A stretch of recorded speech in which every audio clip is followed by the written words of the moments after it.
Eugenia Giordano was born in Buenos Aires, Argentina in 1949, and from childhood expressed the desire to be a teacher and a physician. Her family moved to the United States in the 60s, but she later returned to Argentina and married. I met my husband when I was 15 years old, and everything we have done, we have done it together. He was a support, he was an inspiration, and he was my best friend all these years. She earned 3 degrees that have served her well in her vocation. I earned a degree in Bachelor of Science, Doctorate in Medicine, and a Master in Public Health. Eugenia's mother served as a mentor in education and also in the most important pursuits of life. My mother, she was the first one to arrive to the United States. She came when she was 53 years old, and she was a hard worker. She loved this country, and then my father joined the family, and they taught us how to love and respect this country, a country of opportunities. And my mother, at the age of 60, she went back to college and she earned a degree, a bachelor in arts. So they had an influence in my life, teaching us how to love people, how to help people, and especially how to love the Lord. Eugenia and Oscar worked for several years in Rwanda, Burundi, Zaire, and Madagascar. Their successes have been many, but there have also been trials and discouragements. The most discouraging moment I faced in my life was going through the war in Rwanda, and I was able to overcome that experience through the help of Jesus Christ.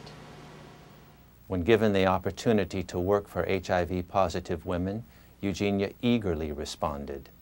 Since I started working for the church 20 years ago, every assignment has been a new adventure with the Lord. And we knew when this call came to work for HIV and AIDS, we knew that this was God was calling us. Being the mother of 4 daughters gives Eugenia a particular sympathy for the plight of young women. After studying public health, HIV/AIDS, the scourge particularly of young women in Africa, has been her entire focus. For me, as a mother, I feel very deeply for mothers who are HIV positive and they have no way to meet the needs of their children. In 2003, the doctors Giordano established a new ministry in the Adventist Church, the Adventist AIDS International Ministry, AAIM, sponsored jointly by the Adventist Church, ADRA, and Loma Linda University, to address the catastrophe in Africa. This devastating problem is vast and growing rapidly. ADRA estimates that by 2010, 25% of the world's adult population will have contracted HIV/AIDS.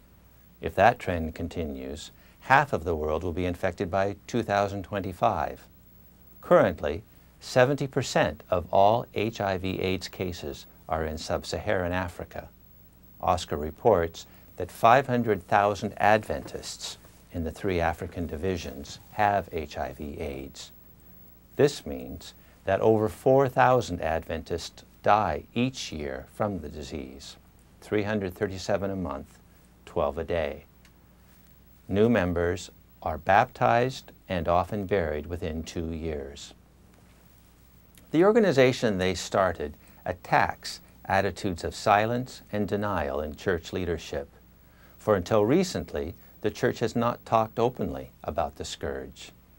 The stigma attached to AIDS sufferers has been so severe that people with the disease have been treated as lepers were treated in Jesus' time. The goals of the organization include the sensitization and training of conference executives, pastors, and elders, the education of young people and their parents, the care of orphans, and the empowerment of women, teaching them to read and giving them income-generating skills. Eugenia found this latter approach especially motivating. When we began this HIV/AIDS ministry, we realized that women, they are very vulnerable and we dedicated a big part of this ministry to help them, to empower them. Until now, the majority of our church members with the virus suffer and die secretly because they fear stigmatization and discrimination, both inside and outside the church. Doctors Eugenia and Oscar Giordano have a vastly different approach. With powerful medicines, they offer acceptance and compassion, and they constantly pose the question, what would Jesus do? It has led to a model that has proved dynamic to HIV-positive women. I think the most significant accomplishment was to create a model that allows me to establish relationship with women which are HIV positive, that they were almost dying, depressed, and without hope, and help them to develop skills, and through those skills they can change their life, they can have self-confidence again, they can have hope and something to look forward in the future. The success of her transformation model has brought Eugenia great satisfaction. The greatest satisfaction in my life, it has been to go back to places where we had seminars and find people that they were dying, they were depressed, and now they are a new person. They are full of joy, life, back to work. That is so rewarding. Dr. Eugenia has become an incredible force for hope and change in Africa, and it seems her greatest desire is already being fulfilled.